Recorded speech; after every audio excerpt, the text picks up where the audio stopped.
Et comment ça va? Dans un futur proche, une grande guerre détruit le monde. Désormais, la Terre est un désert post-apocalyptique connu sous le nom de Terres perdues, et tout ce qui reste de l'humanité vit dans une seule ville. Ils sont gouvernés par le Seigneur suprême, et l'Église est chargée de maintenir l'ordre. Un jour, une femme appelée Grey est pendue pour sorcellerie, et l'exécutrice l'utilise comme exemple de ce qui arrive à ceux qui défient l'Église. Une fois partie, Grey utilise la magie pour faire croire à un soldat qu'il est celui qu'on est en train de pendre. Il tire sur la corde pour tenter de se sauver et finit par libérer Grey. Ensuite, il croit l'avoir à ses côtés et ouvre le feu, mais tue un autre soldat par erreur. Quand l'exécutrice découvre la scène, elle exécute le soldat ensorcelé et conduit les autres dans une chasse contre Grey. Tandis que le groupe fouille de la zone, Grey se cache dans l'ombre et élimine les soldats un par un jusqu'à ce qu'il ne reste plus que l'exécutrice. Grey parvient à la coincer avec un couteau et l'exécutrice lui dit d'en finir. Mais au lieu de lui offrir une mort rapide, Grey décide de la pendre. En s'éloignant, la foule lui fait de la place et la surnomme la sorcière qui ne pend pas. Pendant ce temps, Boyce erre seul à cheval, mais s'arrête dans un tunnel car il sent qu'il va être pris en embuscade. Lorsqu'il le dit à voix haute, un groupe d'hommes sort de sa cachette et l'un d'eux tente de lui voler son arme. Cependant, un serpent à deux têtes est attaché à l'arme et le tue instantanément. Boyce ferme les mains, fait apparaître des armes et élimine tout le groupe avant qu'il ne puisse le toucher. Avant de partir, il récupère le serpent. De retour auprès de Grey, elle trouve refuge dans une tour et laisse de l'argent à une femme aveugle qui la reconnaît pour sa bonté. Plus tard, elles reçoivent la visite de la reine et de Géret, le capitaine de la garde royale. La reine souhaite acheter le pouvoir de se transformer en loup épais avec de précieuses pierres. Grey ne refuse jamais personne et accepte la mission, expliquant qu'elle va engager un chasseur pour tuer un métamorphe et s'emparer de son pouvoir. Le délai est fixé à la prochaine pleine lune qui aura lieu dans 6 jours. Alors que Grey prépare ses lames pour partir, Géret tente lui aussi d'acheter un souhait. Il veut que Grey échoue auprès de la reine. Il jure loyauté à la reine, mais pense que ce pouvoir la détruira. Grey ne le croit pas et pense qu'il est simplement jaloux, mais comme elle ne refuse personne, elle accepte sa montre en guise de paiement. Ensuite, Grey utilise un sort pour observer les terres perdues et trouver ce dont elle a besoin. Elle voit un groupe d'hommes tenter de combattre un loup géant, mais tous sont tués en quelques secondes. Pendant ce temps, le Seigneur suprême est allongé dans son lit et demande de l'aide à la reine parce qu'il s'est encore mouillé. La reine appelle les servantes tout en insultant son mari, visiblement lasse de s'occuper de lui. Quelques instants plus tard, elle embrasse Boyce, révélant qu'ils ont une liaison. Lorsque Boyce tente de quitter le château discrètement, les gardes l'en empêchent.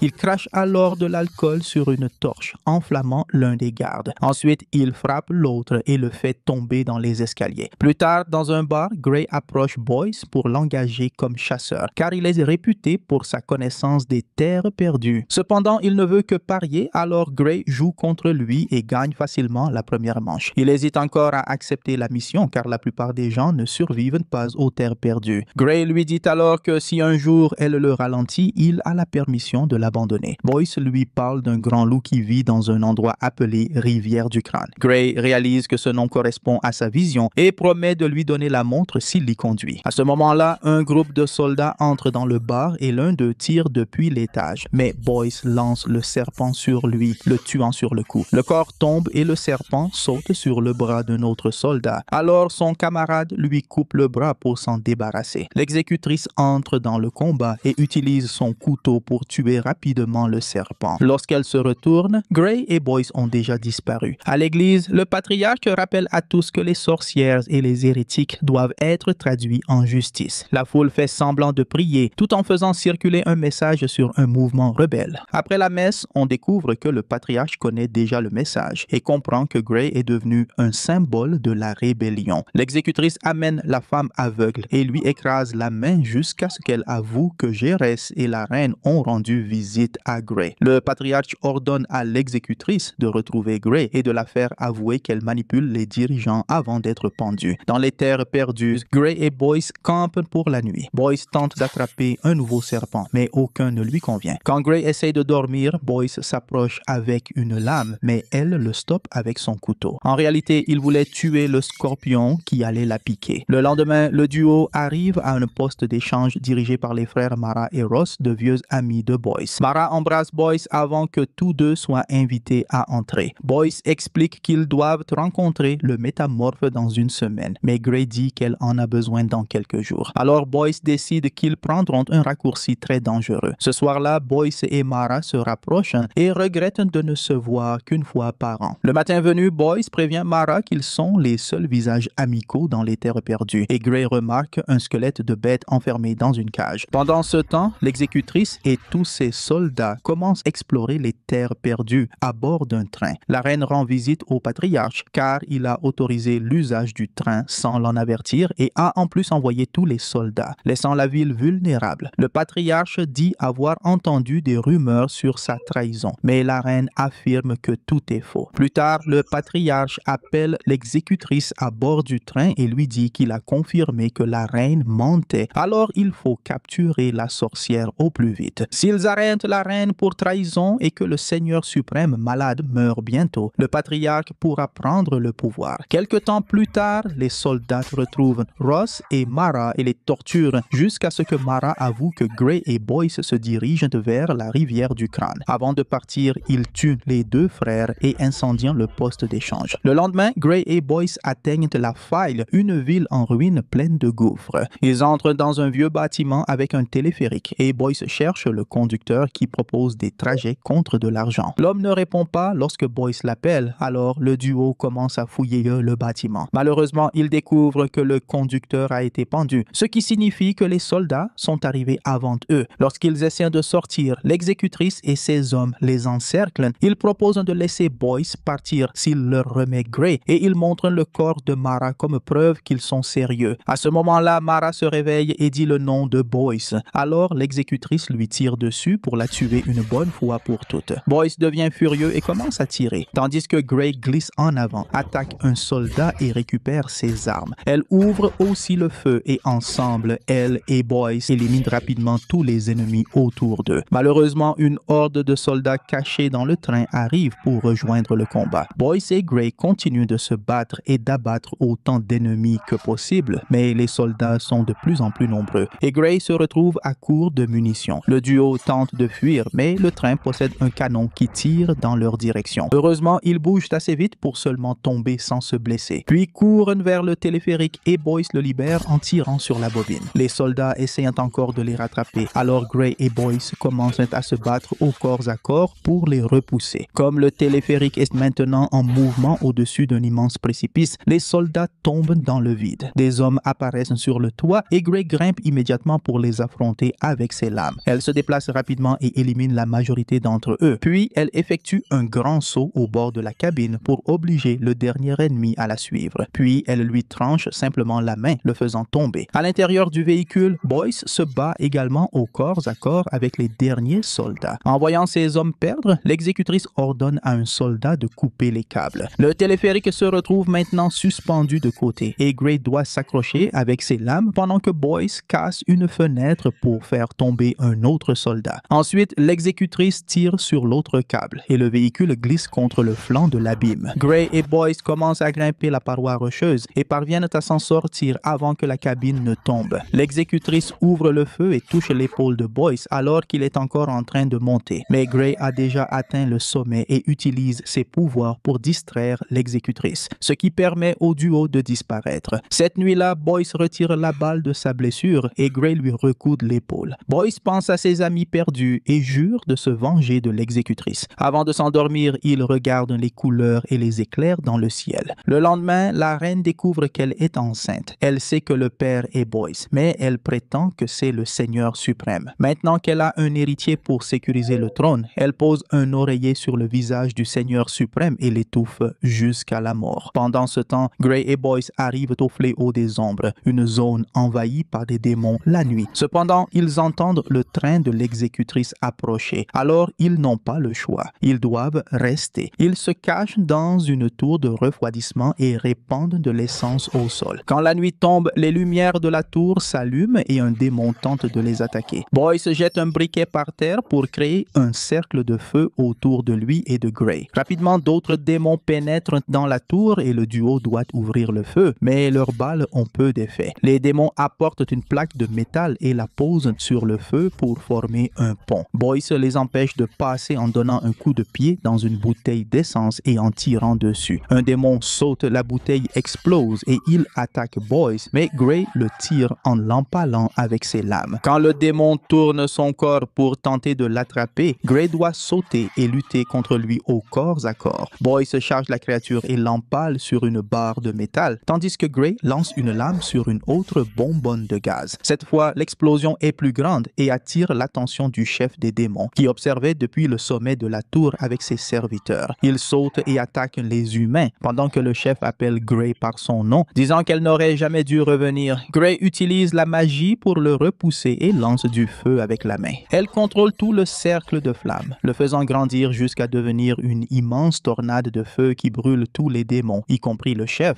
Après cela, Boyce dit qu'il n'a rien senti des flammes. Alors Gray lui explique que ce n'était pas réel. Elle a utilisé une illusion pour faire croire aux démons qu'ils brûlaient et ils sont morts par effet placebo. Elle révèle qu'un immense trésor rempli de pouvoir est caché là et que des années auparavant, un homme l'avait engagé pour le voler. Mais l'endroit était si corrompu qu'il transforma l'homme et ses serviteurs en démons. Le lendemain, le patriarche annonce que le Seigneur suprême est mort, mais que la reine est enceinte. Alors l'enfant deviendra le nouveau Seigneur suprême. Les citoyens ne réagissent pas. Alors Juré tire en l'air pour forcer la foule à acclamer la reine et son enfant. Ensuite, le patriarche s'agenouille devant la reine, promettant de la conseiller avec sagesse. Pourtant, en privé, il l'insulte et appelle l'exécutrice, lui disant qu'elle doit se dépêcher. La reine aussi fait ses plans et embrasse Gérès pour le manipuler, espérant utiliser son armée pour ses objectifs personnels. Pendant ce temps, Boyce et Gray arrivent taillant au champ de feu et Boyce lui dit qu'ils atteindront leur destination le lendemain. Affronter le métamorphe sera dangereux, alors Gray pense que Boyce ferait mieux d'accepter le paiement et de partir. Il refuse et lui demande de rentrer avec lui, mais Gray ne peut pas, car une malédiction l'oblige à accepter toutes les missions. Le lendemain, Boyce et Gray traversent un tunnel quand ils entendent le train approcher. Comme ils ne peuvent pas s'échapper à temps, ils élaborent un plan. Gray se tient sur les rails et attend que le train soit assez proche avant de commencer à courir. L'exécutrice ordonne immédiatement que le train la suive, sans se douter qu'il s'agit d'un piège. Gray guide le train jusqu'à une voie cassée et saute à la dernière seconde pour que Boyce la rattrape. Le train ne peut pas s'arrêter et tombe dans l'abîme, provoquant une explosion qui tue l'exécutrice et tous ses soldats. Quand le patriarche apprend ce qui s'est passé, il tente de rassembler sa garde pour prendre le trône par la force. Cependant, Géré et son armée l'encerclent et tuent le patriarche ainsi que ses derniers soldats, laissant la reine comme seule dirigeante de la ville. Ensuite, Géré et la reine célèbrent leur victoire dans l'intimité. Le lendemain, Gray et Boyce atteignent la rivière du crâne. La zone est couverte des ossements des victimes du loup. Ils fouillent un vieux bâtiment et trouvent des signes indiquant que quelqu'un y vit, mais ils ne voient personne. Boyce dit à Gray qu'il devrait rebrousser chemin, mais elle veut mener la mission à son terme. À la tombée de la nuit, Gray recouvre ses doigts de griffes d'argent et sort. Boyce tente de l'arrêter une fois de plus, mais il est trop tard. La pleine lune apparaît et le force à se transformer. On découvre qu'il était le métamorphe depuis le début, et Gray pense qu'il l'a guidé ici pour la tuer. Le corps de Boyce grandit, détruisant ses vêtements alors qu'il devient un énorme loup. Gray lui jette la montre avant de commencer à se battre avec ses griffes d'argent, mais Boyce est clairement plus fort et la projette facilement. Gray crée alors une illusion où plusieurs oiseaux l'attaquent, ce qui lui donne le temps de se cacher. Lorsque Boyce saute pour attaquer le grand oiseau, l'illusion disparaît et révèle Gray en train de le poignarder avec ses griffes. Boyce essaye de se défendre, mais il est trop faible et après quelques coups supplémentaires, Gray le met à terre. Il lève les bras dans un dernier effort alors qu'elle s'apprête à porter le coup final. Quelques secondes plus tard, Boyce se réveille couvert de cicatrices. Gray lui donne de l'eau et lui demande de se reposer. Il s'endort et à son réveil, il se rend compte qu'il est enchaîné. Il découvre qu'en recousant ses blessures, Gray a caché de l'argent sous sa peau, ce qui l'empoisonne peu à peu. Lorsqu'elle se prépare à le tuer, Boyce lui dit qu'il a un vœu et lui rappelle qu'elle ne peut refuser personne. Il souhaite qu'ils restent ensemble et chassent ensemble pour ne plus être seuls. Gray accepte mais dit qu'il y aura un prix. À ce moment-là, les nuages se dissipent et la lune force Boyce à se transformer de nouveau. Gray commence alors à lui découper la poitrine. Le lendemain matin, Gray laisse la montre sur la tombe de Boyce et s'en va en emportant sa peau. En entrant dans la ville, les esclaves crient son nom et certains gardes essaient de les retenir, sans succès. Bientôt, la grande croix de l'église est renversée par les rebelles. Gray remet la peau à Gray avec des instructions pour que la reine puisse obtenir son pouvoir. Lorsque Gray lui dit qu'elle a échoué dans sa mission, Gray explique qu'elle a tué l'amant de la reine et que maintenant Gray peut l'avoir, ce qu'il voulait depuis le début. Plus tard, la reine s'effondre en réalisant que la peau appartient à un Boyce mort. Son vrai désir avait toujours été de devenir une bête pour pouvoir être avec lui, mais Gray affirme que Boyce l'avait corrompu. La reine comprend qu'elle a été trahie et utilise une épingle à cheveux pour poignarder Gray au cou, le tuant. Les rebelles profitent de l'occasion pour envahir le château et tuer tous les gardes, dont les balles ne servent à rien face à la foule. Lorsque le soleil se lève, ils brûlent la peau jusqu'à ce qu'il ne reste que des cendres. Au même moment, la tombe de Boyce commence à trembler. Quelque temps plus tard, Boyce renaît et retrouve Gray avec l'intention de la tuer. Cependant, Gray avoue qu'elle a toujours su qu'il était l'amant de la reine. Elle a tout planifié pour que les rebelles puissent